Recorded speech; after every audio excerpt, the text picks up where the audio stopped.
Shalom. First and foremost, I'd like to give all praises, honor, and glory to Yahweh, Bahashem Yahushai, Bahashem Rakakwadash.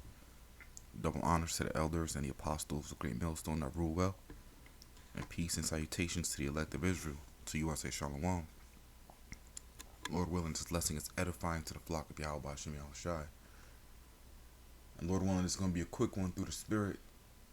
But this came out on the White House page yesterday or 2 days ago.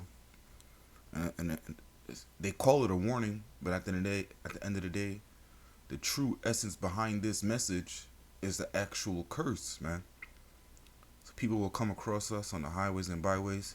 People will comment on the videos in the comment board saying things like, "Oh, I like the message, but can you do it without the cursing?" Man, words like shit, fuck, ass, those aren't curses. A curse is when you actually wish ill upon someone, man. That's an actual curse. And this is from the actual White House, the actual so-called leaders of Babylon, man. All right, or the people that are put in place to act like leaders, because we know they're not ultimately running the show at the end of the day. All right, Salakia. But this is from the White House. It says, we are intent on not letting Omicron disrupt work and school for the vaccinated. You've done the right thing, and we will get through this. All right, see, that first part is actually a blessing. It says, since you've done the right thing, we're not going to let it disrupt your school or work. All right, since you followed our commands and getting the jab, we're not going to let you be penalized for it, even though at the end of the day they are. Because even if you did take the jab, you still have to take the test, and you still have to wear the mask. So you're still being penalized at the end of the day. All right. And the second half is actually where the curse is for the people that don't have the jab. All right. So for the unvaccinated, you are looking at a winter of severe illness and death for yourselves, your families, and the hospitals you may soon overwhelm. That is actually a curse the White House tried to put upon the people, man. All right. They're saying since you didn't take this jab, what you're facing is severe illness and death, man. For not only for you and your families and the hospitals you may overwhelm. So they even threw in other patients in the hospital. They've even threw in doctors and nurses into this curse as well, man. But the people that get offended at the so-called F word or shit, ass, fuck, people that get offended at that, they won't say nothing about this, man. And they're actually wishing death upon people, man. All right. So let me jump over to 2 Corinthians chapter 11 and verse 6. But though I be rude in speech, yet not in knowledge. But we have been through many, Salakia, but we have been thoroughly made manifest among you in all things. All right. So, Salakia, the first part is what I wanted to bring out, meaning that our speech may be rude, our speech may be vulgar, right? But our wisdom isn't. Can you decipher from the vulgarity and the actual scriptures, man? All right. Even though there's vulgar terms in the scriptures, there are actually curses in the scriptures, man. The Lord cursed His people, man. All right. If you read Deuteronomy 28, it's a book. It's a chapter of curses, man. But that's not the only chapter where curses lie in, man.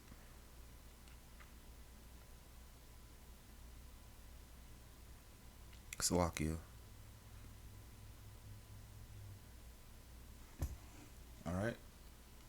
Second Corinthians. I'm gonna read it once more. 2 Corinthians chapter 11 verse 6. But though I be rude in speech, yet not in knowledge. Our speech may be rude, but we're not out here saying, yo, if you didn't take the jab, I wish you die, man. No, man, that's an actual curse, man. All right. Now let me jump over to I brought this out in the last lesson, but this is an example of a curse. All right. 2 Kings chapter 2 and verse 24. And he turned back and looked on them and cursed them in the name of the Lord. And there came forth 2 she-bears out of the wood, and tear 42 children of them. All right. So what's that saying? It's saying a man of the Lord, a prophet, Elisha, put a curse upon children, and those children got put to death, man. that's an actual curse. That's and it's if you cursing somebody in righteousness, then it's okay, man. If you cursing somebody because they forgot to put pickles in your sandwich, you're going off, man. Cause this is a serious power that you're playing with, man. It's like in the movie Spider Man, his Spider Man's uncle Ben, I believe his name was. He told Spider Man, with great power comes great responsibility, and we're dealing with the mightiest power in any form of creation, man. All right. Let me go to Deuteronomy chapter 28 and verse 15. Deuteronomy 28 and 15. But it shall come to pass, if thou wilt not hearken unto the voice of the Lord Yahweh thy power, to observe to do all his commandments and the statute which I command thee this day, that all these curses shall come upon thee and overtake thee. All right.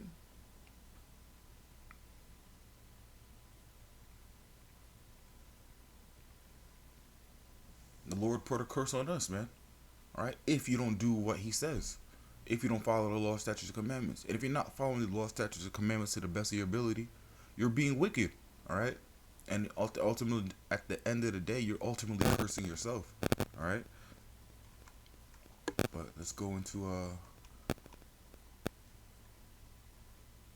the word curses in the Hebrew. The definition is a curse, vilification, excretion. All right, to vilify, man. This is the ultimate, not the ultimate, but this is a form of vilification. All right, this is from the White House. You can see this on the whitehouse.gov, their official website.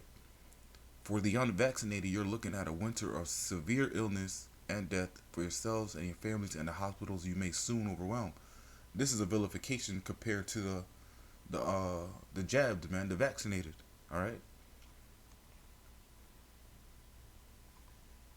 So let me go back to the scriptures. But again, you know, if you are a man of the Lord, if you're an Israelite, man, all right, if you're trying your best to follow the law, statutes, commandments, there's no enchantment for you, man. All right, let me jump down to Numbers 23 and verse 23. Surely there's no enchantment against Jacob, neither is there any divination against Israel. According to this time, it shall be said of the Jacob and of Israel, what hath the Most High wrought. All right, so basically, your enchantments, your divinations, your magicians on the left hand side, man, they're not gonna be able to do anything against the men of the Lord, man. All right.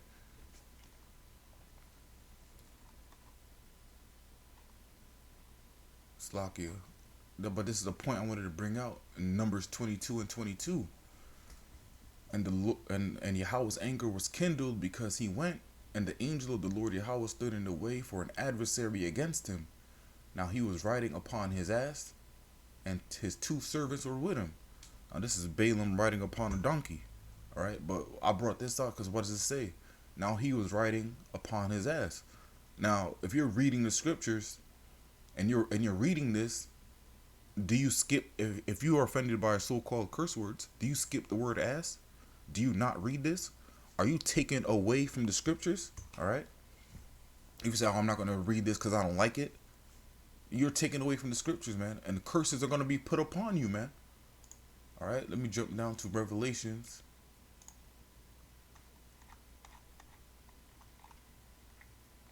Chapter 22 and verse 19. And if any man shall take away from the words out of the book of this prophecy, the Most High shall take away his part out of the book of life, and out of the holy city, and from the things which are written in this book. So as I say, you take away from the scriptures, the Most High is going to take you out, man. All right? This is a power that you're playing with, man. I'm going to get one more and I'm going to wrap it up, Lord willing. All right? So you can't read these scriptures and get offended because these are at the word ass, things like that. Because even the B words is technically in the scriptures. Not literally, it doesn't say bitch, but it says a shameless woman shall be counted as a female dog. And what's another word for a female dog? It's a bitch. All right. This is Numbers 23. And I'm gonna start at verse 7. And he took up his parable and said, Balak, the king of Moab, have brought me from Aram, out of the mountains of the east, saying, Come, curse me, Jacob, and defy Israel. All right. So the king of Moab tried to get a prophet of the Lord to put a curse on Israelites, man. All right. Verse 8. How shall I curse whom the Most High hath not cursed? Or how shall I defy whom the Lord Yahweh Ba'ashem Yahushai hath not defied? All right. So the White House could do what they want. They could try what they want. But the Most High didn't curse certain people of Israel. They're not going to be cursed, man. It can't be done, man. You can't overthrow the word of Yahweh Ba'ashem Yahushai. All right. Verse 9. For from the top of the rocks I see him, and from the hills I behold him. Lo, the people shall dwell alone, and shall not be reckoned among the nations. Who can count the dust of Jacob, and the number of the fourth part of Israel? Let me die the death of the righteous, and let my last end be like his. Alright, because at the end of the day, Israel's going to end up blessed at his last end. So how can he curse a people whom the Most High has not cursed, man? Alright? But I'm going to wrap it up with that. Lord willing, this lesson was edifying. Again, I want to give all praises, honor, and glory to Yahweh, Ba'ashem Yahushai, Ba'ashem Rakakwadash. Double honors to the elders and the apostles of Great Millstone that rule well. And peace and salutations to the elect of Israel. Until next time, I want to say Shalom and Abad Babal.